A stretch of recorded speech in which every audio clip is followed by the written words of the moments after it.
遥望东方的眼睛，如日的夕阳山上，我们还没有失去。Voy a agradecer primero porque después me olvido. Y no hay cosa peor que ser mal agradecido. Agradecer especialmente a la directora por haberme invitado, por haberme hecho esta deferencia de tener el gusto, el placer de presentar a este colega. ¿Te puedo llamar así? Amigo, colega,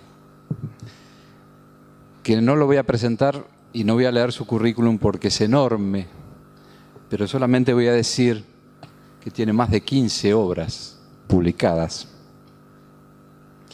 más de 1000 artículos sobre judaísmo y modernidad, que ha sido invitado y es un invitado permanente de las principales universidades del mundo, que ha estado en 50 países y en 100 universidades para hablar en números redondos, y además tiene 5 hijos. No sé cómo ha hecho, pero bueno. Y recién hablábamos antes de cuando nos encontrábamos y me decía, sos un patriota, como decimos los criollos, 5 hijos, yo tengo 2. Dice, bueno, en Israel no es tan difícil. Lo que es difícil tener nietos, porque los hijos uno calcula que vienen cada 9 meses. En cambio, los nietos vinieron todos de golpe, al parecer. Pero bueno, yo tengo un enorme placer y gusto de estar hoy aquí, compartiendo con Gustavo Perednik Chinos y Judíos, puentes y encuentros entre 2 civilizaciones milenarias. Confieso, Charlotte, que comencé a leer este libro que usted me entregó hace unas cuantas semanas y que para mí fue un aprendizaje. Confieso también mi falta de conocimiento y de información sobre muchos aspectos de la historia del pueblo judío, pero felizmente Gustavo aquí me ha desasnado, y lo que es más importante, que creo que es la función de todo buen libro, me ha motivado a seguir leyendo. Creo que todo buen libro debe tener un gran comienzo, que a uno lo atrape, lo cautive, y cuando uno llega a la última página, quedarse con ganas de más. Y eso me ha sucedido a mí con Chinos y Judíos. No quiero que esto sea un monólogo, eso es lo que acordamos recién. Quiero que sea esto una conversación entre 2 amigos. Simplemente voy a contarles que esta es una historia, o la historia que marca el comienzo, o que Gustavo cuenta al comienzo del libro.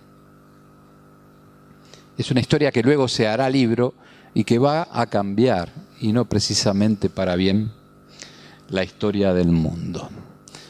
Yo te pediría que empecemos por ahí, Gustavo, si te parece. ¿Qué pasó en aquel vuelo que debió volver a tierra estadounidense y aterrizar en Alaska no hace tanto tiempo, y en el que tú viajabas e ibas a tu primer viaje a China? Buenas noches, un placer estar con ustedes nuevamente y siempre convocado por la querida y exitosísima Universidad Uruguay, que tiene un espacio magnífico en los festivales de Punta del Este. Su rector Jorge, aquí presente, me actualizó de las últimas actividades y pude charlar ya con Ruperto Long y con Diego Fischer, que me honra en presentar el libro. Me siento muy honrado realmente de que un autor, vos te sorprendías, pero un autor tan prolífico como vos y tan reconocido. Pero Ruperto te ganó en algo, ahora lo voy a revelar, y es que aquí presentes no están ni Juana de Ibarburu, ni China Zorrilla, ni Cándida, ¿cómo? Cándida Díaz de Sarabia. Quiere decir que las mujeres a las que vos biografaste no pudieron venir. En cambio, la mujer que es la estrella de la biografía de Ruperto Long, esa niña que miraba los trenes pasar, ahí está, presente como siempre, en primera fila. Dale.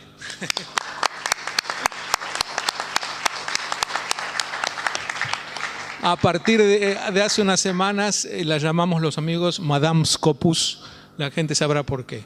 Ahora bien, empezando a responder en este diálogo, lo que Diego pregunta es, ¿qué pasó en ese vuelo que cambió mi vida con respecto a China?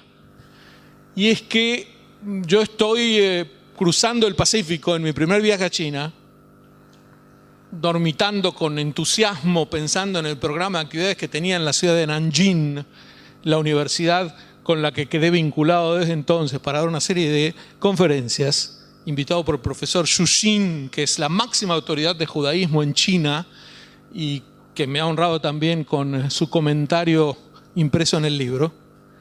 Y repentinamente el capitán de Cathay Pacific nos despierta a los que estábamos dormitando y nos dice que el avión vuelve sobre sus pasos y que va a aterrizar en el primer aeropuerto que encuentren. Como estaba un poco dormido, no alcancé a asustarme y escuchaba a todos chinos en mi alrededor solamente hablar en cantonés hasta que se me acercó una azafata compasiva y me dijo, estamos volviendo ahora. Y digo, sí, ya lo escuché, lo que no entiendo es por qué. Y el diálogo que sigue, que es el que mantuve con la azafata, es literal. ¿Usted sabe lo que es la Casa Blanca? Sí. Bueno, no hay más. ¿Sabe lo que son las Torres Gemelas de New York? Sí. No existen más. ¿Y sabe lo que es el Pentágono? Yo ya a esa altura pensé, lo que ha ocurrido es una invasión extraterrestre. No sé de qué me hablaba, pero era 11 de septiembre del 2001. Y lo que iba a ser mi primer viaje a China se transformó en una estadía de 3 días en Alaska, en donde con pudor digo la pasamos fantástico, pero debí postergar esas conferencias. Pero lo que ocurrió, no sé si providencial, es que cuando llego finalmente a China, como ya no podía acercarme a Nanjing porque las conferencias habían sido anuladas, Lu Jian, un exalumno mío en la Universidad Hebrea de Jerusalén, me lleva a recorrer Beijing por primera vez. Y este Lu Jian, una vez que termina su función como agregado cultural de la Embajada China en Israel, pasa a trabajar en el Ministerio de Relaciones Exteriores en Beijing. Cuando el profesor Xu Xin decide cumplir con su sueño de hacer un seminario general en China sobre estudios judaicos, resuelve también invitar a un profesor de Israel. Por los manejos como son en China, él debe consultar con el Ministerio de Relaciones Exteriores y recibe del ministerio casi una orden. Ese profesor tiene que ser Gustavo Peretnik. Ese primer viaje, que tan accidentado como fue, es el inicio de una serie larga de viajes y visitas a China, inspirado por estos dos personajes que ya cito, Xu Xin y Lu Jian. Justamente lo que yo te quiero preguntar es cómo surgió esa relación, esa amistad con Lu Jian. La amistad con él surgió de que era alumno mío en la Universidad Hebrea. Él tomaba un curso que yo daba un semestre en hebreo, un semestre en inglés, un semestre en hebreo, uno en inglés. Vino al curso en inglés, que era Pensamiento Judío, y siempre primera fila, como Ruperto. Ruperto no está tomando apuntes, pero Lu Jian tomaba apuntes primorosamente. Y cuando terminó el semestre, voy a dar el mismo curso en hebreo y me lo veo a Lu Jian otra vez en primera fila tomando apuntes. Entonces me acerco a él y le pregunto, ¿qué hace aquí? Si usted ya aprobó el curso en hebreo. Me contesta en hebreo fluido que como él trabaja en la embajada china, necesita aprender mucho de judaísmo también. Y lo mejor es tomar el curso en hebreo después de conocerlo en inglés. bueno, nos hicimos muy amigos, las charlas subsiguientes fueron en la universidad, en la cafetería de la universidad, en mi casa, en su casa, y finalmente, yo digo providencialmente, lo que ocurrió es que gracias a esta amistad que se forjó en Israel, comencé una serie de viajes a China, que en rigor tuvieron su debut en la embajada china en Tel Aviv. Porque cuando él trabajaba, Lu Jian, en la embajada china en Tel Aviv, organizó un curso inspirado en el que tomó en la Universidad Hebrea, que se llamaba Introducción a los judíos y el judaísmo, para que todos los diplomáticos chinos conocieran de qué se trata esto. Y me invitó a darlo. Entonces, esa fue mi primera relación activa con los chinos, que después se creció exponencialmente con mis viajes a China. Yo quiero comentarles que Gustavo plantea en el libro es un viaje a la historia, no solo a la historia de China, sino también del pueblo judío. Y por momentos es un viaje histórico, por momentos es un viaje geográfico. Ahí hay un contrapunto que hace muy interesante y muy amena la lectura, además de tener una prosa, si me permitís, periodística, que a uno lo atrapa. Y ahí, yo no voy a contar el libro porque la idea es que ustedes lo tengan, lo lean, porque bueno, los autores vivimos de los derechos de autor. No en este caso, bueno. Pero sí les voy a dar, como dicen los muchachos, hoy algunos piques, ¿no? ¿Qué significa lex y yin? Lev. Bueno, son dos de los términos que muestran una cosmovisión parecida entre chinos y judíos que puede pasar inadvertida para quien desconoce las fuentes de unos y otros. Porque lev en hebreo bíblico significa tanto corazón, sentimientos, como mente. Y la palabra shin en chino tiene ese doble valor también en el chino clásico. Entonces es uno de los ejemplos que yo traigo como palabras puente, pero claro, lo más importante que se da son las ideas puente, que reflejan dos civilizaciones que, aunque están muy apartadas, tienen muchos paralelos que son los que trato de desgranar en el libro. Yo me fijaba hoy en internet cuál es la distancia en términos redondos de Israel y China, y son 6.300 y pico de kilómetros. No es que hay un río que los divide o unas pocas millas, es una distancia enorme, pero sin embargo en el libro uno va descubriendo que esa distancia en algún momento, en etapas, en los orígenes de la historia, por lo pronto fue casi inexistente si vamos a las fuentes o al principio de esas dos culturas, ¿no? En principio lo que tienen en común es su antigüedad. Los chinos reclaman con justicia 5.000 años de antigüedad y el pueblo hebreo tiene 4.000, recién hacemos el cálculo. Estas son las dos civilizaciones más antiguas de la humanidad en cuanto a su continuidad. Una de las dos es más antigua y otra es más permanente, porque la diferencia en este sentido es que hoy un niño judío de 10 años, 11 años, que tuvo algún tipo de educación judía, puede leer con relativa facilidad fuentes hebreas que tienen 3.000 años de antigüedad. Algo que no ocurre en ninguna otra cultura. Ningún niño griego puede leer con facilidad las fuentes del pensamiento griego, y eso que es mucho más tardío que la judía. Y en el caso de los chinos tampoco. El chino antiguo es muy difícil de ser entendido.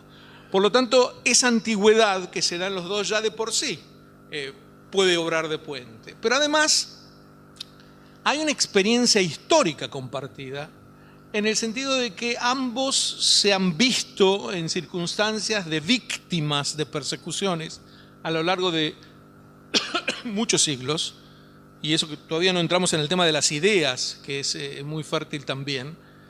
Pero estas persecuciones han hecho que, por ejemplo, estas visitas permanentes a Nanjing me han puesto en contacto con la ciudad y su universidad. En Nanjing existe el monumento a lo que ellos llaman la violación de Nanjing durante la Segunda Guerra Mundial por obra del ejército japonés, que fue una destrucción que llevó a varios cientos de miles de asesinados y más. Y lo llaman habitualmente el Yad Vashem chino.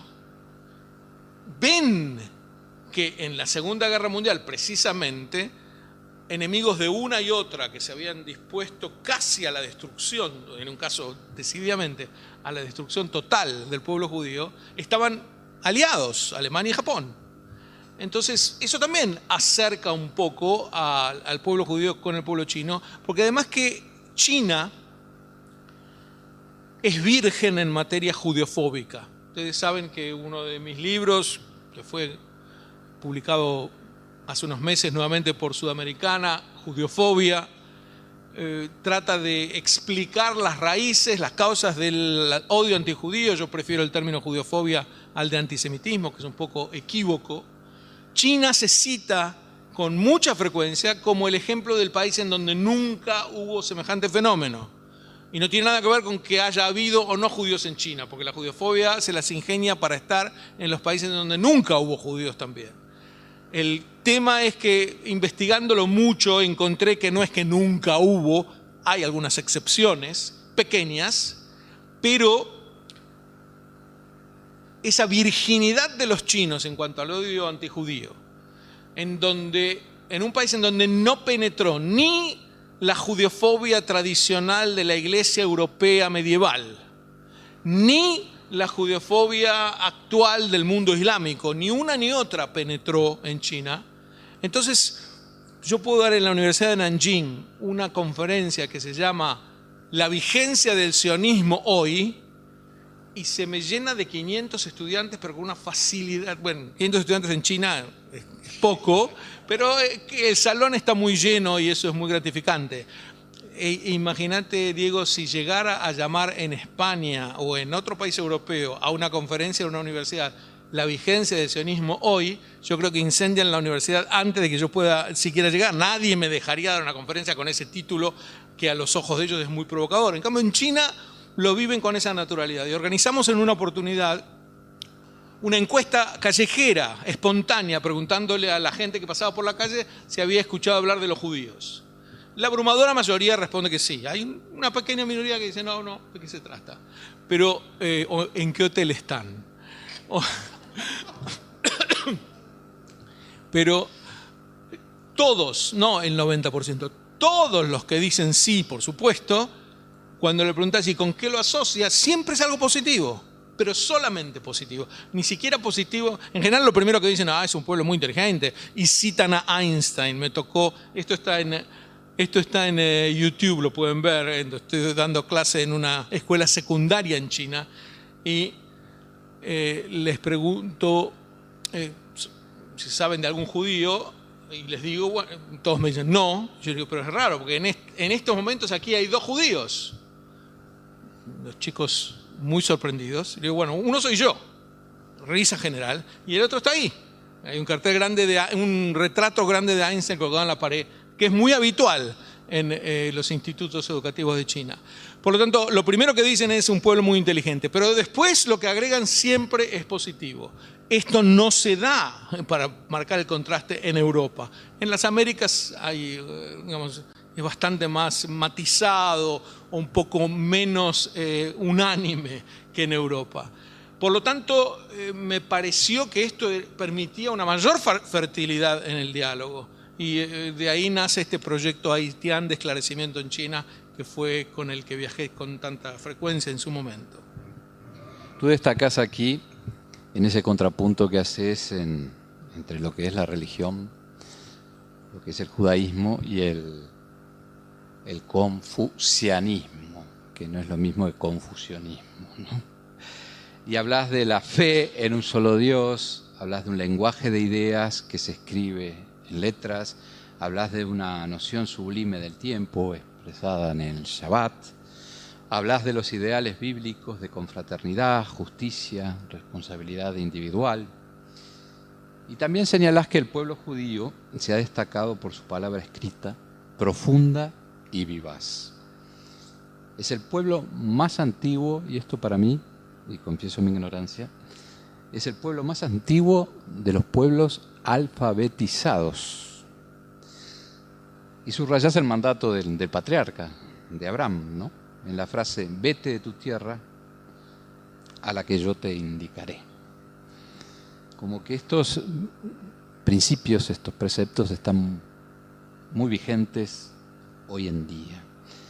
Y a su vez los entrelazás con lo que son de la religión, por lo menos de la primera religión, si me permitís, si se puede hacer una cronología de Confucio, ¿no? ¿Cuándo es que tú has podido detectar o determinar la primera llegada o la llegada de la primera oleada de judíos a China? Bueno, has puesto demasiados temas en una misma pregunta, por lo tanto me gustaría separarlos. Lo primero es, cuando mencionas esta abstracción en la idea de Dios, en el Shabbat, en las ideas que aparecen en la Biblia, es una abstracción del judaísmo. El confucianismo, ¿en qué se parece al judaísmo? Acá tenemos las dos religiones nacionales de uno y otro pueblo. El confucianismo es la religión de los chinos. La abrumadora mayoría dirían que son confucianistas, pero es una religión, y quiero enfatizarlo, en donde no hay presencia divina, no existe Dios. Y de todos modos se parece al judaísmo en varios aspectos. Uno de ellos es que ambas son muy poco teológicas. El judaísmo no abunda en qué hay que creer, abunda en qué hay que hacer. El confucianismo, por supuesto, que igual, son eminentemente prácticas, son sumamente tolerantes para con el medio, las dos son muy no misioneras. Nadie quiere convencer a nadie de que sea confucianista ni de que sea judío. El judío más radical, más extremista, más fanático de la tierra nunca pensó que todo el mundo se va a convertir al judaísmo. Al revés, piensa que eso es un ideal inalcanzable. Por lo tanto, este no misionerismo combinado con una religión eminentemente práctica lleva a un puente conceptual que se expresa también en la máxima de los dos pueblos. ¿Cuál es la máxima de la Torá? Rabbi Akiva la dice, la recoge el Talmud. Beahavta lereajá kamoja ze klal gadol b'Torá. La ley fundamental de la Torá es amar a tu prójimo como a ti mismo. En los analectos de Confucio dice exactamente lo mismo con las mismas palabras. La máxima ley de Confucio es amar. Toma la versión talmúdica que dice no hacerle al prójimo lo que no quieres que te hagan a ti. Y es como en el Talmud formulan en términos prácticos el principio del amor al prójimo. Por lo tanto, en una y otra fui viendo muchos puentes conceptuales. Tampoco hay que exagerarlos. Hubo quien a lo largo de la historia intentó exagerarlo y mostrarlo como dos expresiones casi de las mismas ideas. Yo no diría eso, pero es insoslayable que hay un mundo conceptual que une a las fuentes clásicas del judaísmo con las del pueblo chino, y estas son las que trato de presentar en el libro.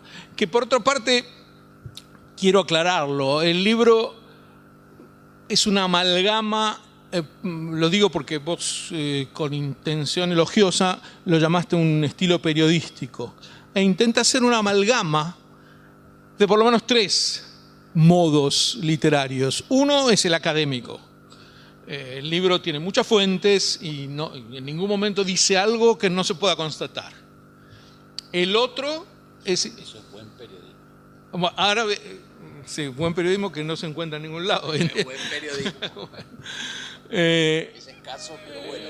Entonces el otro es el que yo llamaría, no sé si periodismo o de difusión cultural, que es traer algunas expresiones que no sean necesariamente académicas, cito la fuente bibliográfica al respecto, pero no responde a un documento.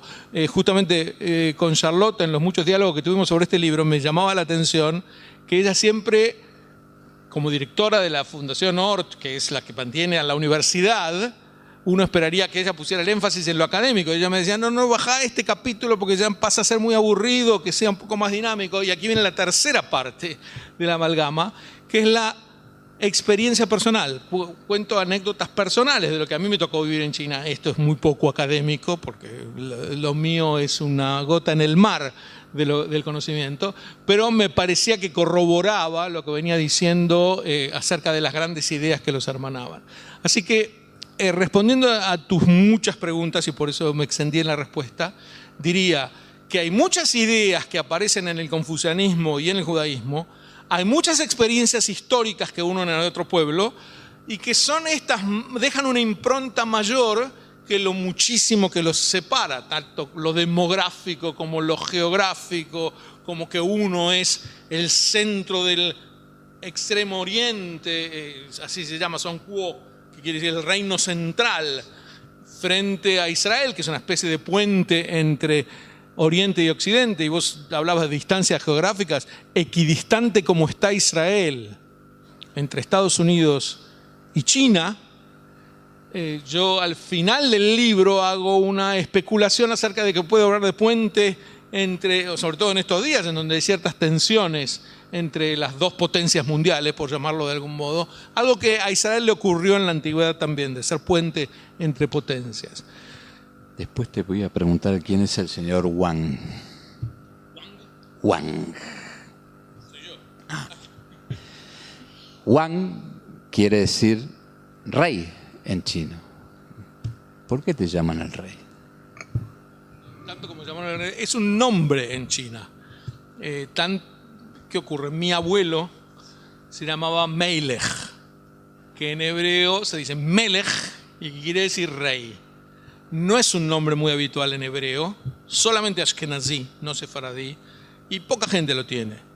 Pero yo lo recibí, no por mi culpa, un nombre tan modesto como este, rey, lo recibí heredado de mi abuelo. ¿Qué voy a hacer? No me puedo deshacer de él y no puedo evitar que cada vez que en Israel me preguntan cómo se llama y digo Melech, alguien emite alguna sonrisita irónica. Lo que habla de un país muy feminista, porque Malka, que quiere decir reina, no hay problema, es un nombre muy habitual y muy común. Claro, pero Melech, ¿quién se llama Melech? Salvo vos y tu abuelo. Bueno, yo me llamo Melech. El tema es que una vez, la primera vez que llego a China, mi amigo Lu Jian me pregunta, ¿por qué no les decís un nombre en chino con que te llaman? Porque los complica pronunciar, o Melech o Gustavo, lo que fuera. Yo no tengo la menor idea, decímelo vos y acepto el nombre que vos me digas. Y me dice, ¿qué quiere decir Melech? Rey. Ah, entonces tenés un nombre chino ya decidido, que es Wang. Y así mis estudiantes hasta hoy, cuando me escriben emails, me ponen Lao Wang, que quiere decir viejo Melech, me causa placer y no otra cosa. Hablaste de los ancianos, y ahí también hay un punto de encuentro entre ambas culturas, ambas naciones, ¿no? El tema de el respeto a la ancianidad y el hecho de que se ve la ancianidad como depositario de sabiduría en unas y otras, sin ninguna duda, es así. Y hay autores chinos que destacaron precisamente que este énfasis en las leyes hebraicas y en las confucianistas de dar el trato que es debido a la ancianidad y a los padres, etcétera, son una manera de vincularse. Ahora, yo no conozco muchas tradiciones que desprecien a los ancianos, debe haber algunas, pero aquí hay un énfasis especial. Y si hay un énfasis especialísimo, Diego, es en el estudio. Aquí, sin ninguna duda, la tradición de Israel es la tradición que más enfáticamente ha puesto como prioridad número uno el estudio. Y de ahí uno podría, por lo menos es una de las causas que lleva a tantos premios Nobel, a tanta presencia universitaria judía, a que judíos se destaquen tanto en medicina, en ciencias, en arte. Y esto lleva también, cada una con sus explicaciones, lleva a distintas circunstancias sociales. Pero en los chinos también. Yo cito varios ejemplos en donde hay palabras similares, hay formas de aprendizaje similar. En una época los exámenes imperiales en China demandaban el conocimiento de una literatura tan vasta que era imposible llegar a ella. Aprobaban, no me acuerdo, está en el libro, pero algunas personas de miles de candidatos para servir como funcionarios después de aprenderse toda la literatura clásica china.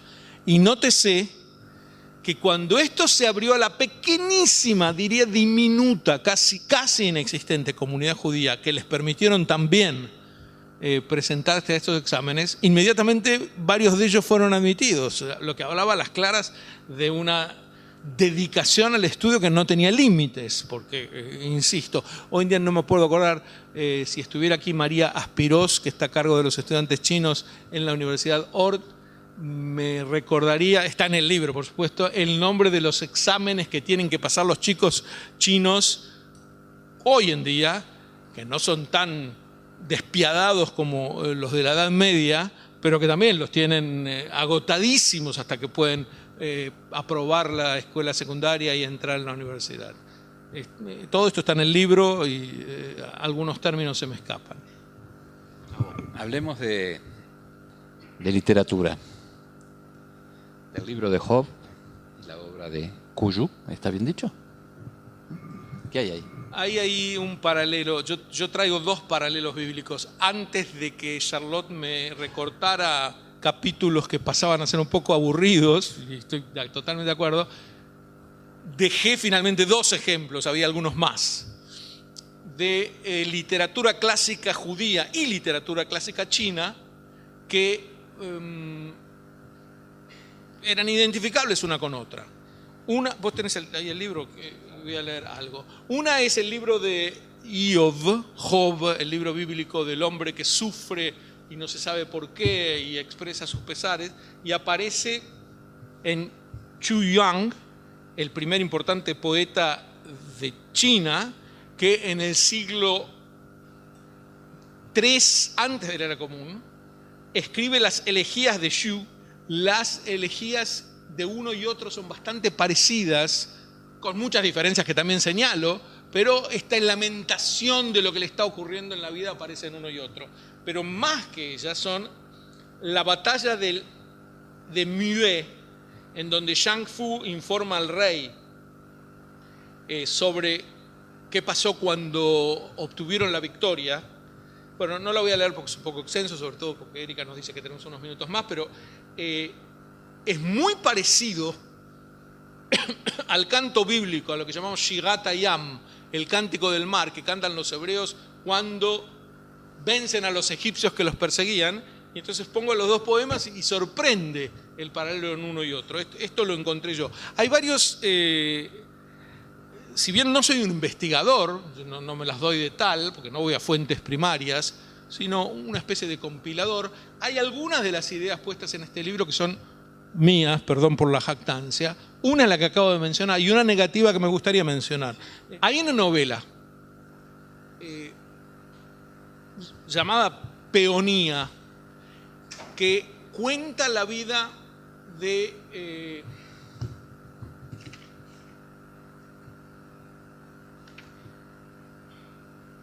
los judíos en la ciudad de Caifán, esta ciudad a la que fui muchas veces y en la que hubo una comunidad judía hace 1000 años. Hoy en día quedan solamente sus descendientes, es un caso único y en el libro cuento todos los detalles de esta comunidad. También pueden ver algún YouTube al respecto. Pero Pearl Buck escribe un libro llamado Peonía, que es básicamente lamentos tan brutal. Estamos hablando de una premio Nobel. Este libro es del año 1932, era 33, que es básicamente judeofóbico. Ella era hija de misioneros cristianos y después se rebeló contra estos misioneros, pero básicamente escribe desde el punto de vista protestante cómo ella entiende a los judíos y les pone palabras en la boca que nunca dirían judíos de sí mismos y que básicamente justifican la persecución antijudía. Perdón, lo peor, no fue en 1930 y pico, fue en 1940. Mientras los judíos estaban siendo asesinados en Auschwitz, Pearl Buck se da el lujo de escribir una novela. Creo que en ningún lado, y eso que se ha escrito mucho sobre esto, se ha destacado la cuestión judiofóbica de esta novela. Y yo me permití hacerlo porque tiene todo que ver con chinos y judíos. Son una comunidad judía en China, algo notable, y están mal presentados en esta novela. ¿Qué es la Biblia de los dos dedos? La Biblia de los dos dedos es la traducción de Shereshevsky, Samuel Shereshevsky, un personaje increíble al que describo bien en el libro, que comenzó la traducción de la Biblia al mandarín y mientras traducía, pobre, tuvo un ataque, no sé, hoy en día, ¿cómo lo llamaríamos? Algún médico acá me va a orientar, pero que se le paralizaron las manos, algo así, salvo dos dedos. Y con esos dos dedos, empeñado hasta el final, siguió traduciendo la Biblia, y por eso se la conoce así, como la Biblia de los dos dedos.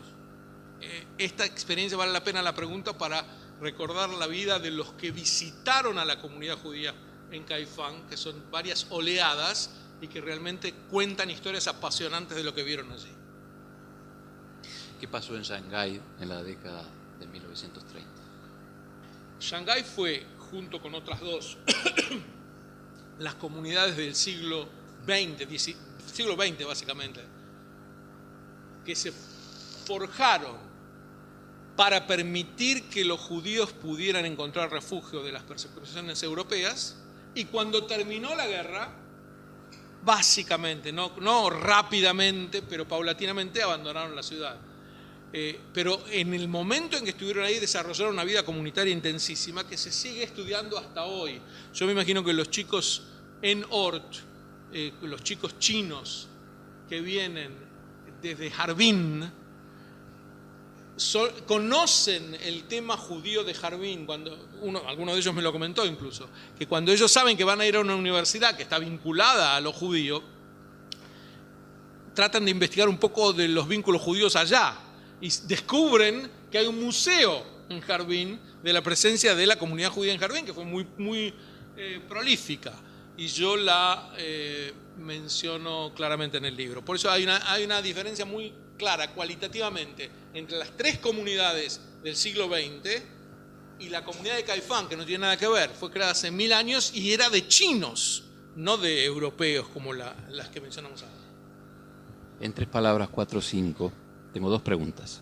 Una, quiero que nos describas o nos cuentes qué es la calle del sur de enseñanzas de las Escrituras, o cómo es.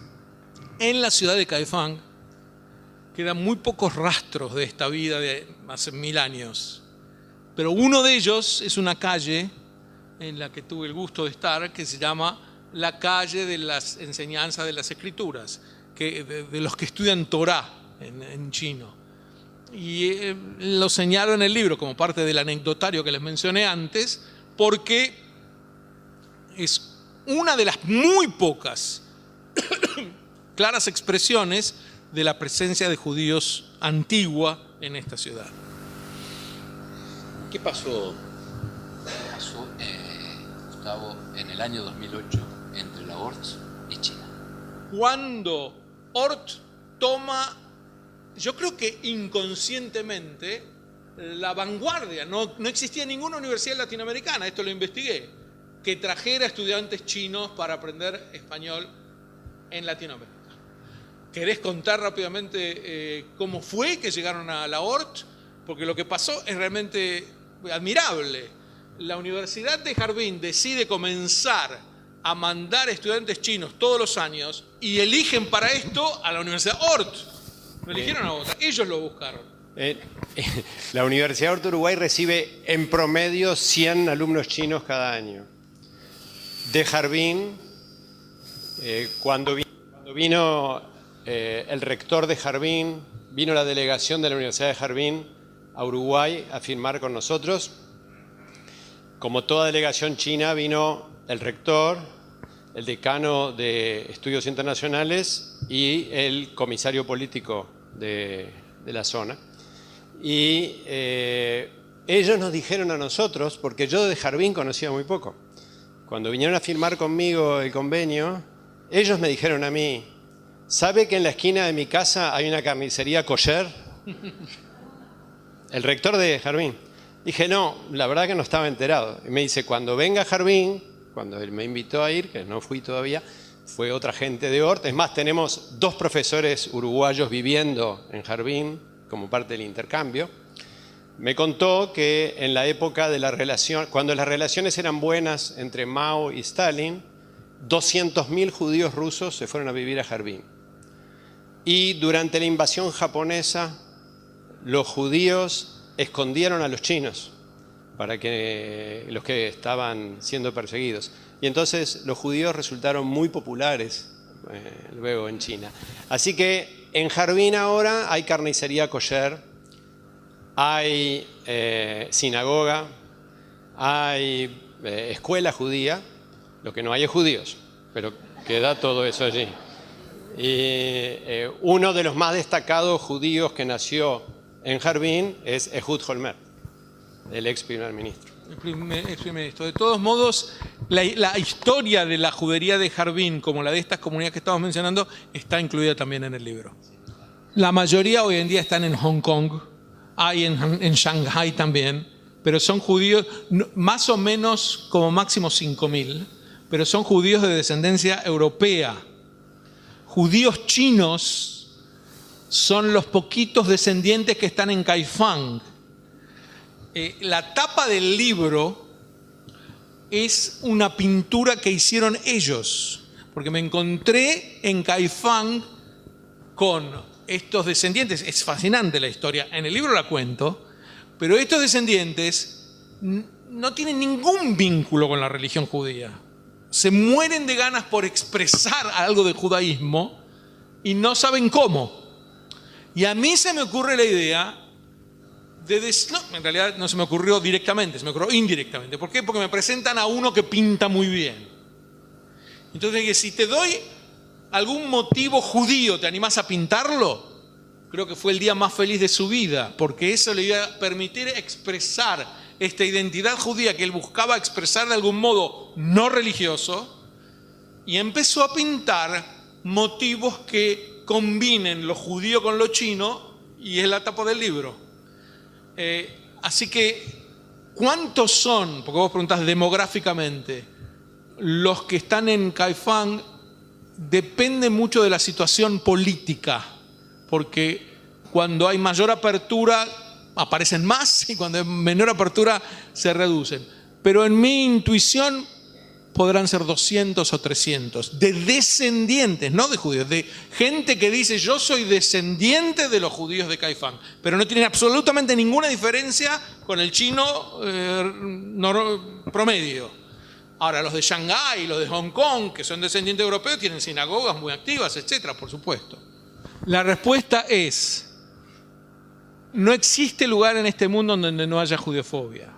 China está muy abajo, muy abajo. Hace poco se publicó una mega encuesta esto está en mi libro Judeofobia, no en chinos y judíos, que abarcaba a 1.000 millones de personas, por lo tanto muy confiable la encuesta, y que los resultados son bastante deprimentes porque más o menos indican que una cuarta parte de la población mundial mantiene prejuicios judeofóbicos, pero gradúa los distintos países de acuerdo al porcentaje de judeofobia que hay. Una de mis sorpresas fue que Uruguay está por encima de Argentina. Argentina tiene una historia judeofóbica mucho más grave que la de Uruguay, pero hoy en día la situación ha cambiado. El país que está abajo, como curiosidad, que es 0,2%, es Laos. Pero en general los países de Asia no conocen el fenómeno de los prejuicios judeofóbicos, China incluido. Hay ciertas excepciones a esta regla que yo menciono en el libro y sería largo explicarlas ahora. Si quieren, como curiosidad, saber quién está arriba en la lista, en donde el 99% de la población es judeofóbica, es la Franja de Gaza, no sorprendentemente. Es así. Pero, digamos, los países europeos están bastante arriba también en la lista. Nunca llegan a cifras como esas. Yo quiero terminar, por lo menos esta parte, Correcto. haciéndote una pregunta de una afirmación, una máxima que tú haces al comienzo del libro. A ver. ¿Es cierto que cuando se reúnen dos judíos siempre hay tres opiniones? Ese es Yo te contaba que hay un chino que tiene el programa de televisión en hebreo desde China. La televisión china tiene un programa en hebreo, tiene muchos idiomas obviamente, pero el de hebreo, cuando lo descubrí, es una maravilla. Primero por la soltura, la fluidez en el hebreo y la jocosidad. Y una de las cosas que cuenta, creo que se llama Itzik Ayehudi, Itzik Asini, que es un sobrenombre hebreo, el chino. Y el chino dice que cuando van chinos a Israel, los primeros de lo que les advierte es que no se pongan nerviosos cuando vean a gente discutiendo, porque los judíos están discutiendo todo el tiempo, que es muy distinta de la idiosincrasia china que busca, yo ahí lo planteo en términos teóricos, que se busca tratar de encontrar el común denominador, etc. En cambio, en la tradición judía es al revés, es una discusión permanente y agudizar la discusión. En fin, son dos culturas en ese sentido muy diferentes, así que lo de dos judíos, tres opiniones es un refrán que refleja esta idiosincrasia. Deben ser largos los debates en el Parlamento, ¿no? Largos y En Israel. tensos. Y tensos.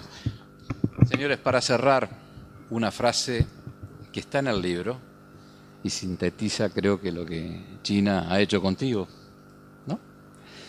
El llamado de Oriente, si lo has oído, ya no oirás otra cosa. La frase pertenece al escritor británico Rudyard Kipling. Muchas gracias.一百亿人向着耶路撒之上，做一个自由的民